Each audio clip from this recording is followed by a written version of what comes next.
Okay, good evening, ma. Please, as soon as you join, you let me know. So we'll start something in this course. Once you join, you let me know in the chat box. Thank you. While you are doing that, let me share my screen.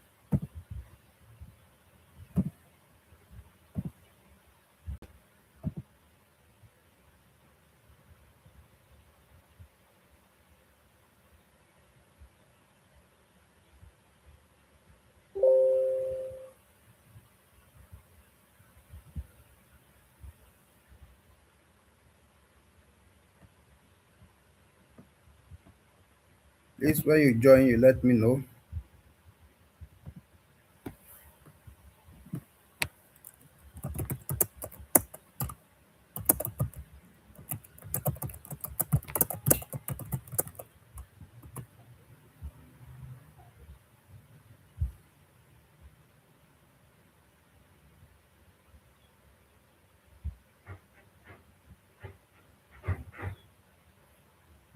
Okay, you're welcome, ma. So let's quickly get to business. This is PED122, a very interesting course too. Very short one, not too long. And that is what is the title again? The title of the course is English, Primary English Curriculum and Methods. Primary English Curriculum and Methods. Primary English Curriculum and Methods. That's what this course is all about. And to achieve teaching you the structure of primary English curriculum and the methods in which they are being served. We'll look at it under some modules divided into units. So to get the most of the course and understand the content, we will learn one unit at a time. In module 1, we have 4 units, and each of the units will contribute to our understanding of the course. Unit 1 is the curriculum circle. Unit 2 of module 1, language teaching methods. The oral skills training 1. First one, listening. The second one is speaking, as you will learn. I think we have about how many of them? Then in module 2, we'll talk about vocabulary teaching, how to teach primary school pupils, vocals, vocabularies. Then teaching of reading comprehension. You are familiar with reading comprehension and answering questions on them, but you need to know how to teach children reading comprehension. So you will learn that in this course. Then teaching intensive reading skills and also the extensive reading skills. We'll also move to module 3, where we will talk about teaching grammatical structures, teaching writing. You need to teach them how to write too. Teaching guided composition, teaching summary writing, and then procedures for teaching and marking the essay. This is a perfect guide for you as a teacher, especially in primary school. And then in module 4, we'll talk about English language evaluation, preparing for public examinations, then organizing an English department. So the first unit discusses the link between linguistics, the psychology, and the nature of the 3 main methods while encouraging flexibility. Well, that is just grammar. Let's go to the main thing we have. They are trying to give you a summary of each unit. I don't think we have time for that summary. Let's go to the main thing. And okay, well, mm, let's read this. We may learn one or two things from it. How to get the most from this course. how to get the most from this course. In distance learning, the study units replace the university lecture. This is one of the great advantages of distance learning. You can read and work through specially designed study materials at your own pace and at a time and place that suits you best. Think of it as reading the lecture instead of listening to the lecturer. So in the same way, a lecturer might give you some reading to do. The study units tell you when to read and which are your text materials or recommended books. You are provided exercises to do at the appropriate times or point, just as a lecturer might give you in a class exercise. So each of the study units follows a common format. The first item is an introduction, then the subject matter of the unit. I think that is all blah blah blah. These are things we already know. We have been reading other courses and those are just things we know. This one is just going to waste our time. Like it's not really that okay, so they've used about 15 pages to do nothing in this course. So the main thing is starting from page 15, the curriculum circle, which is mode 1, unit 1. That's our consign tonight. We will not rush the course because it's not that long, and I'm sure we will finish it before exam. So the curriculum circle, table of content. How do we learn the curriculum circle? The first thing we'll be learning, like I always point you or remind you at the beginning of every class, is that it will not make sense for you to be telling somebody about something when the person don't even know or doesn't even know what that thing mean, the meaning of that thing. So the first thing you will always learn or try to help somebody appreciate is the definition or the meaning of what you want to talk about before you start talking about it. So when you've already given me that a curriculum is this, then when you are talking about curriculum circle, curriculum space, curriculum this, I will understand because I already know what a curriculum is. So the first thing is always the definition. So we'll talk about what is curriculum components, the things that makes up a curriculum, where we'll be talking about the learners, what is needs analysis, learning objectives, content, learning experience, methods and strategies, then evaluation. So this course PRD 104, which is now known as PED 122, is called Primary English Curriculum and Methods. The two key words in this course title are curriculum and methods. And this essentially signal that the course signal what the course is about. To set the stage for your understanding of this course, we will begin by discussing what these two keywords are. Unit 1 will focus on issues of curriculum, while Unit 2 will focus on methods. So this is a picture of what we want to do in this unit. So let's see, what is curriculum? So curriculum issues. Curriculum issues. Yes, let's take some reading and some explanation. Curriculum issues are the major concerns of anyone teaching at every level of education, whether at primary, secondary, or tertiary levels. These issues cover the following. When we're talking about curriculum issues, there is no level of education that don't deal with curriculum, as you will know. But what are the issues that are paramount or dominant in curriculum? The issues are as follow, very simple, and I would like you to type them in the chat box because those are things they test you on in the exam. Who to teach? Well, we want to talk about designing a curriculum now, probably for a level of education.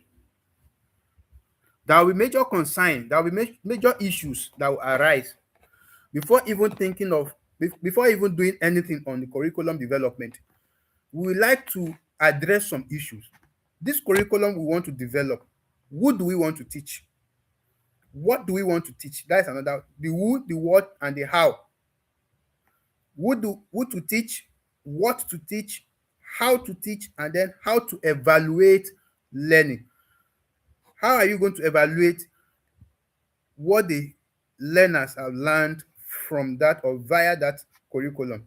Is it an examination you give them? Is it just a class assessment you will give them? Is it just test? So all those things are issues in curriculum. So I would like you to list them one by one in the chat box. What are the issues in curriculum? Yes, who to teach, what to teach. We have the how to teach, and then how do we evaluate this teaching when we are finished teaching them? How do we know if they've really learned, if they really gotten what we want to teach them? So the curriculum will address those issues. The issues curriculum addresses: who to teach, what to teach, how to teach, and how to evaluate learning. So please let's not forget them. WWHH: who, what, how. The first how, teach. The second how, evaluate learning. So it's very simple. Now, these are the determinants of any curriculum development process. What are the determinants of any curriculum development? No matter the level, whether you are developing it for secondary school or primary school or university, there are some things that will determine how you develop that curriculum. And those are those four items highlighted above: who to teach, what to teach, and how to evaluate their learning. As a prospective teacher of English language, you must acquire the knowledge. You must acquire the knowledge and skills needed to meaningfully and to meaningfully make decisions about the above issues. You must acquire the knowledge and skills required to meaningfully make decisions about the issues mentioned above: who to teach, what to teach, and how to evaluate learning. You must know how to make decision on them. Now, this unit will tell you about this curriculum determinants and how they are interrelated to form the curriculum circle.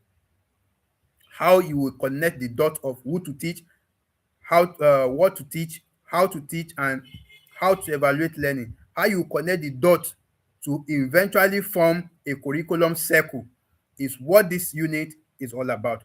And what are the objectives? When I am done and you are done reading this unit, what are the things the school is interested in testing you to know, what they really want you to know, what they will like to test you on, to evaluate your learning on in this unit? One, the definition of curriculum. Two, name and describe each curriculum determinant and component. Like we have mentioned them above, we've mentioned the determinants, but we've not really dived into the component and explanation. So when we start explaining the meaning of who to teach, you will learn how to answer this objective number two. Then number three, you should be able to draw and label a diagram depicting a curriculum circle.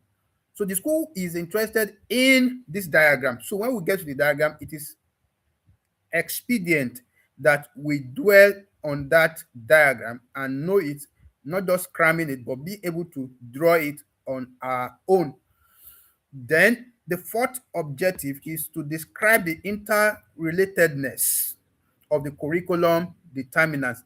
That means who to teach, what to teach, and how to evaluate learning.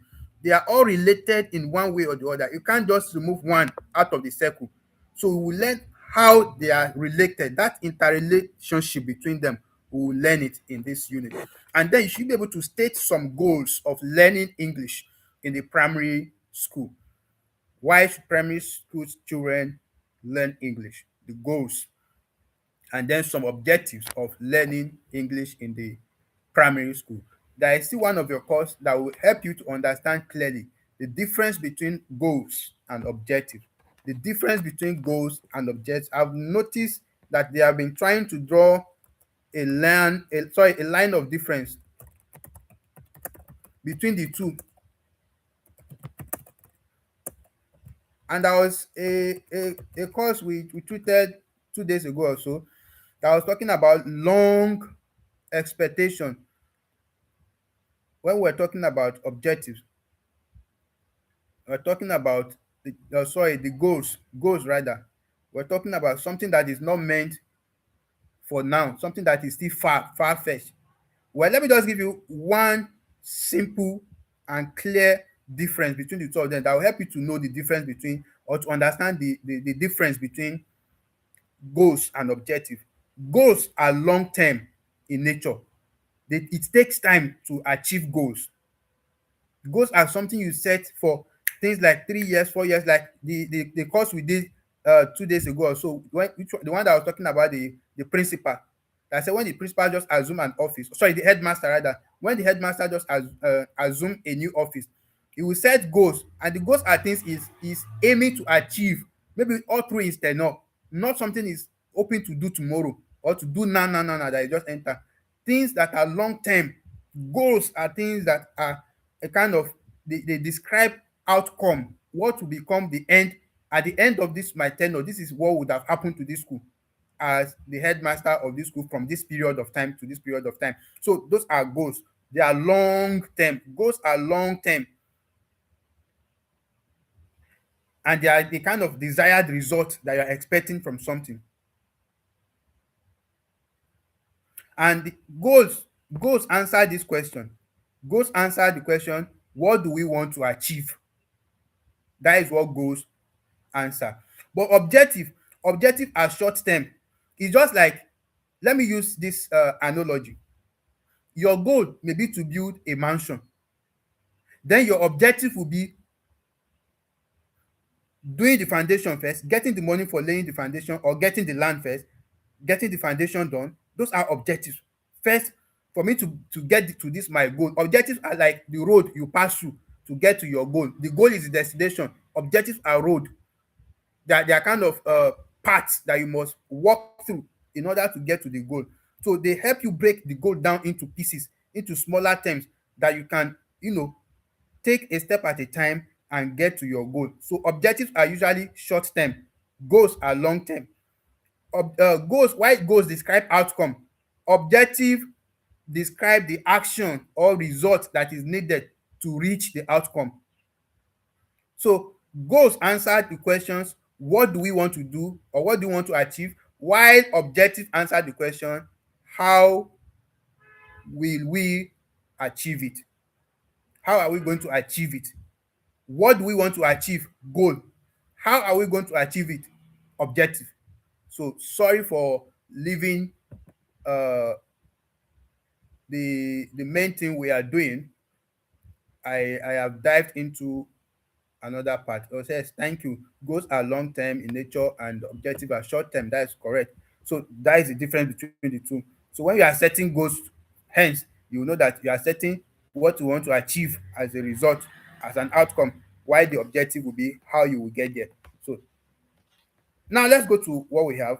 What is curriculum?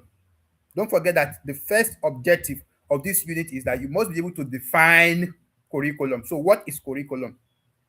Curriculum is a guide or manual that tells the teacher about the nature and characteristics of the learners to teach, the content to teach, the methods and strategies to use to teach and assess learners. I know this is very clear to you because earlier we mentioned that the the what did they use there now when we're talking about the uh who to teach, what to teach, how to teach, and how to assess what you've taught, how to assess learning. That is just, they are giving you the foundation, the picture of curriculum. So this definition only feature those 4 items. The definition given here is just a picturing of the 4 items: who to teach, what to teach. Yes, thank you, my determinant. That is the word I'm looking for. So those are determinants of curriculum. The curriculum definition given now, it means that you don't really need to cram this definition of curriculum. You just need to remember something. Curriculum is basically concerned with who to teach, what to teach, how to teach it, and how to assess what you've taught. That is how to assess learning.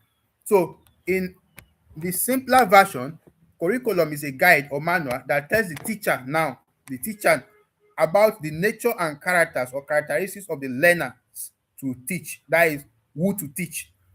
the content to teach, what to teach, the methods and strategies to use to teach, how to teach, and then assess learners. That is how to assess learning. So that is the meaning of curriculum. Very simple and straightforward. All I need to always remember is curriculum is all about, or the determinant of a curriculum is who to teach, what to teach, how to teach, and how to assess learning. So a well-developed curriculum will specify the knowledge, the skills, the insights, and attitudes that learners will be expected to acquire. That is, learning objectives or outcomes. The in-class and out-of-class learning activities that will aid learners to learn, that is, learning experiences, as well as the learners' activities.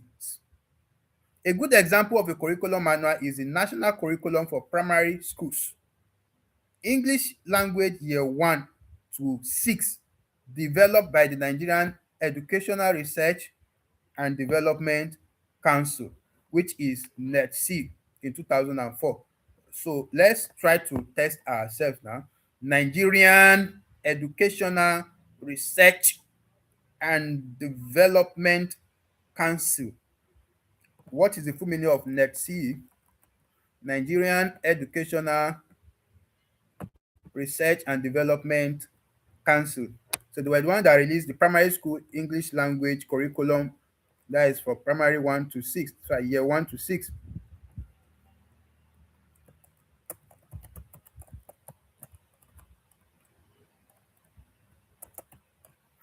So let's see the next thing in the picture. So all we need to know there is that curriculum seems to give a very clear picture of what you are expecting the learner to become after you teach them, and every other thing that affects their learning, like their experiences outside the class or outside the teaching environment, which they bring into the teaching environment, will have an impact on them. And then a good example of primary curriculum is that of, of curriculum in general is NETC primary curriculum for year 1 to 6. Now, it is important that you get copies of this manual to enable you benefit from this course. PED122, which is primary English curriculum and methods. The key components in a curriculum development process are shown in figure X below, titled the curriculum development circle. This is the second thing the objective of this unit says we must be able to do: draw the diagram. So let's look at the diagram now. This is the second thing objective is expecting us to know after being able to define a curriculum using the determinants, the who to teach, what to teach, how to teach, and how to assess learning, which is also which are also the main thing represented in the definition of a curriculum. Once you have grabbed that, the next thing is you should be able to know, draw the diagram that shows the development circle of a curriculum. So let's see, let's study the diagram and know that we have taken that part 2 today, and we have gotten the number 2 objective. So the curriculum development circle. The curriculum development circle. We have some things like, let's go down and look at this circle very well. Now, we have a full circle on its own, and then we have some entry point and some exit point. First, we can see the learner's need. So if we say we are starting from, if we should read it clockwise, okay, let me see. Let's see what they have here. Oh, sorry. Okay, so we just have to look at the components that are there. They do not put a particular order, but what are the things that make up the development cycle of curriculum? You will see the learner's need, You will see objectives or outcomes. You will see methods or strategies that will be used. You will see contents, then learning experiences, which is the thing the student, sorry, the pupils bring from outside the learning environment into the learning system. Then the content, what you are actually teaching. This also goes in line with the determinant, the who, the what, and how to evaluate. Then we have the learning experiences, and then evaluation. So learners need let please try to list them in the chat box. What are the things that makes up the curriculum development circle?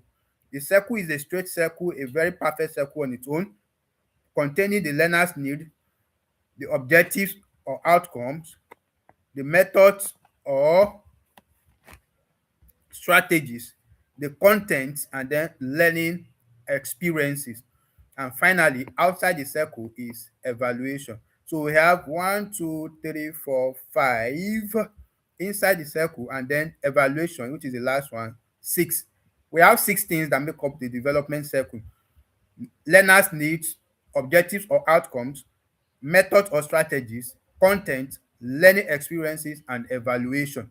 Those are the six things that makes up the development circle. So we have an icebreaker. It says study figure X above and name the component. How many are the components that we have here? Where the components are learners' needs, objectives or outcomes, content, learning experiences, methods or strategies, and finally evaluation. And we have just six of them. In other words, the curriculum development circle is made up of six components. It's as simple as that. The curriculum development circle is made up of six components: learners needs, objectives or outcome, content, learning experiences, methods or strategies, and finally evaluation.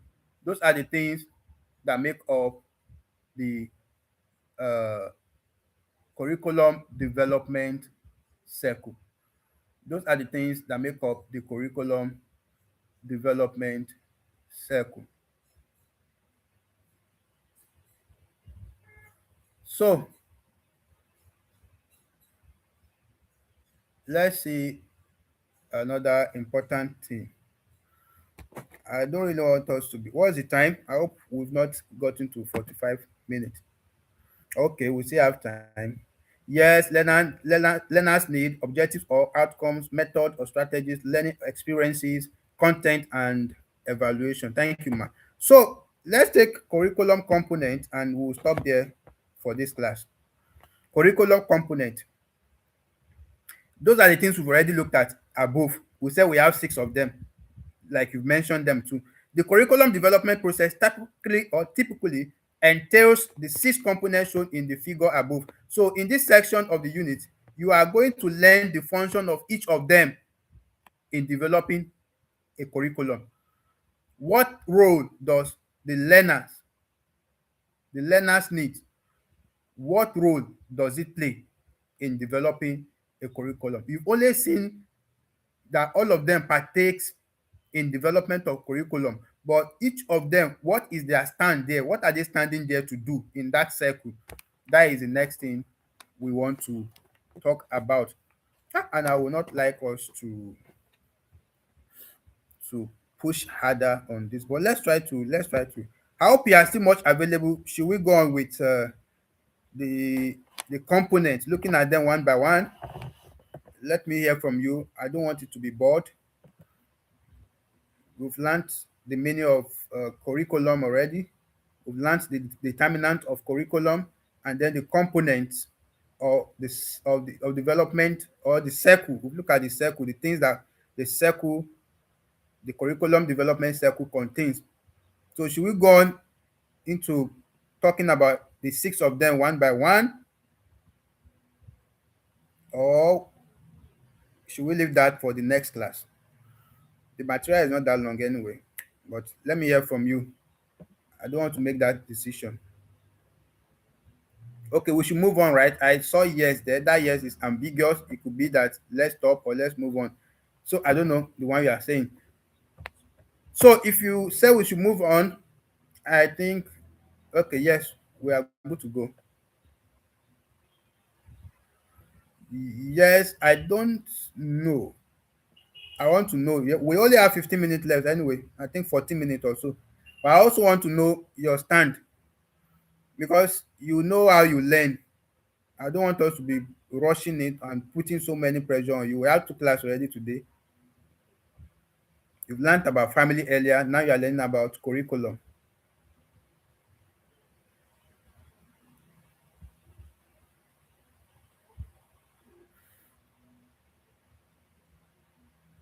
Okay, so we should start. Okay, so what is the learner's role in the circle? The ultimate beneficiaries of any curriculum are the learners. They are at the center. They are the main reason why you are writing the curriculum, the learners. So the ultimate beneficiaries of any curriculum are the learners. So that's why we see that the circle starts from the learner's need.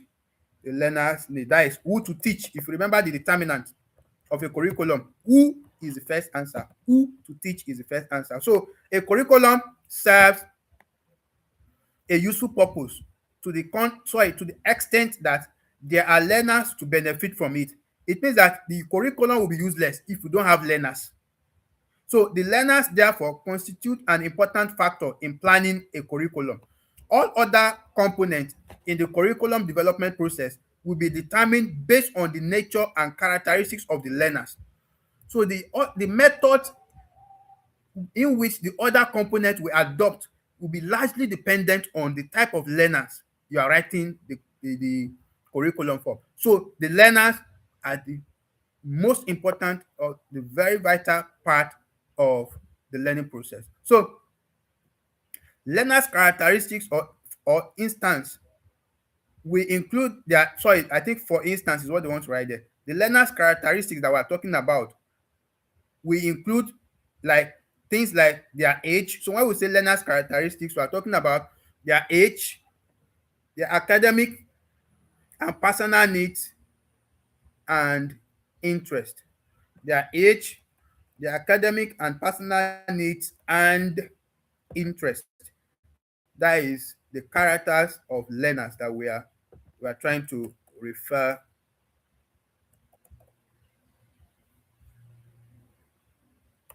to there. Yes, that's correct. Learners. So other important issues concerning the learners are their educational level, e.g., their previous language learning experiences, what they know and can do with the language, what more they need to know and do in the language, their learning styles, their interest in school in general, and in learning English language in particular. To obtain information about the learners on the above issues, we entail what in curriculum process is referred to as need analysis, according to Taba in 1966.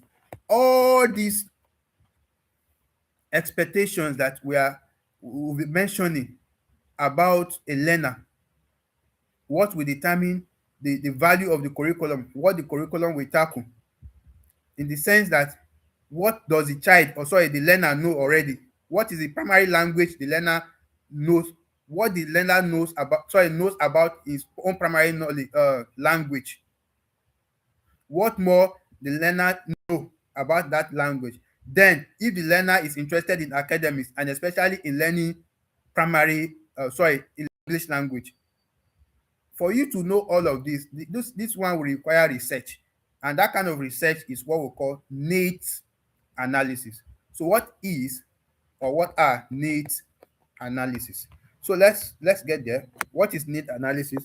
You've already seen the learners now, so we want to talk about need analysis, the one that help us determine the uh, the what do we use here now? The behavior, the characters of the learner, the characters of the learner. So needs analysis in curriculum development is a procedure for identifying the knowledge, the skills, the abilities, and attitudes that a particular group of learners, e.g., like primary school pupils, need to acquire for a given period of time in a given subject. For example, in English or in mathematics, etc. So that is needs analysis. The procedure that you use to identify the knowledge, the skills, and the abilities, attitudes that a particular group of learners will need to learn a particular subject in a given period of time. That is needs analysis. So through the process of needs analysis, the knowledge, skills, abilities, and attitudes that learners are to acquire are arranged in order of importance or priority. This means that there are learning needs that are given group of learners, or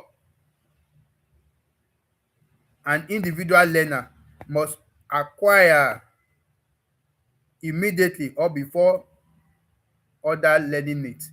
They are just trying to tell you that these needs we are talking about, they have priorities. There are some of them that the learner must learn first before the learner graduates into learning the next one, and so on and so forth. So we have priorities in these needs that we are talking about. So the process of needs analysis could be applied in our daily lives. For instance,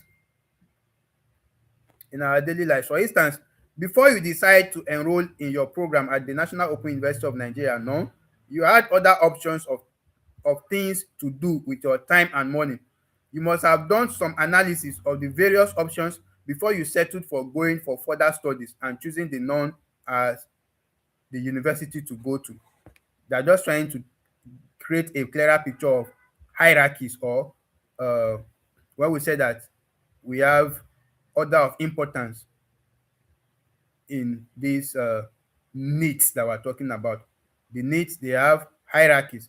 They have the ones that are more important and the ones that follow, or like they are in an orderly manner. The child must know this. The child must know this before knowing this. Just like the child will need to know addition, 1 plus 1, before I think translating will be wrong there. Before graduating into learning algebra, which is the advanced one. So that is what they are trying to say. We have hierarchies, we have orderliness, and then, of course, this is a perfect example. Why did you come to school? To know. Why did you decide to further your education? Why don't you use the money to do business or do other things? Because you put each of them side by side. What is the benefit I will get from business? What is the benefit I will get when I'm educated? And then you made your decision. So need analysis, therefore, is an important process, not just in the matters of teaching and learning, but in our personal lives.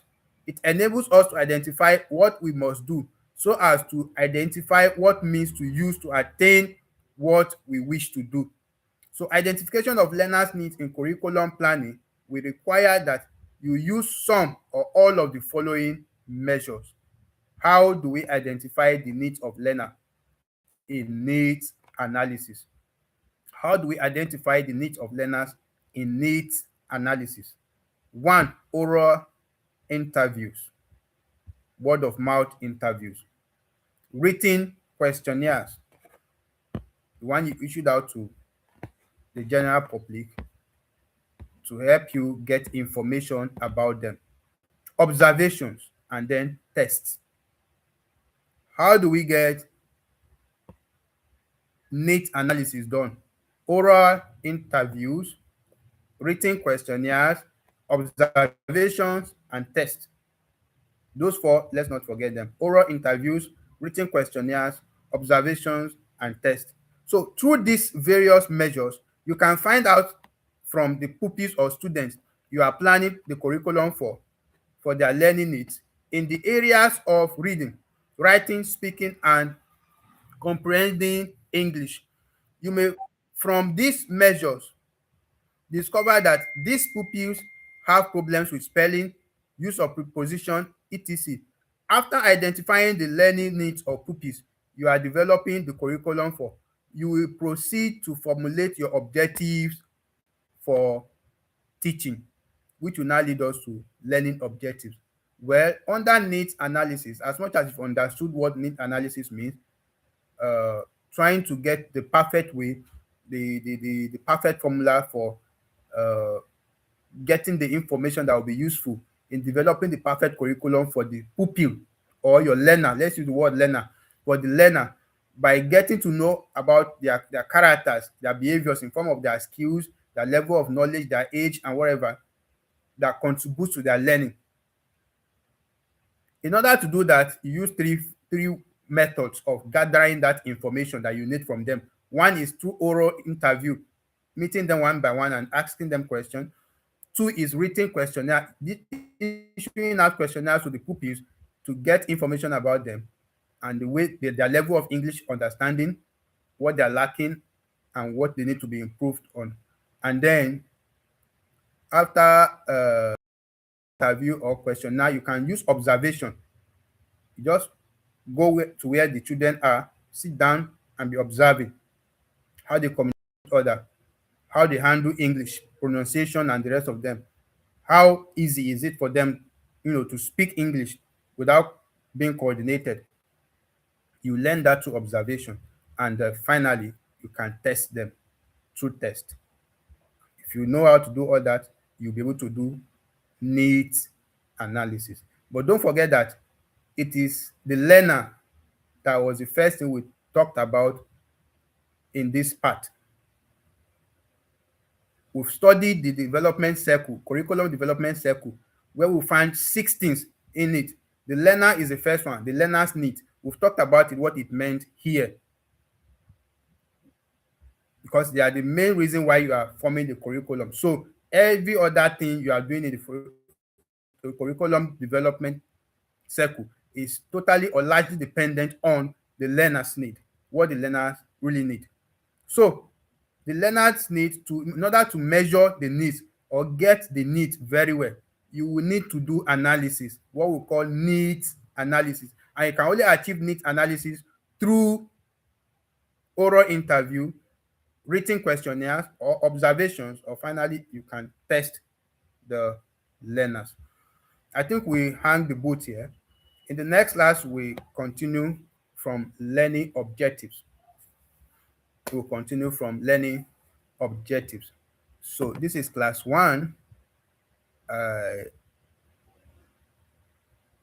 Okay, yes, I can see that it's time. So let's call it a day. See you in the next class. Have a wonderful night.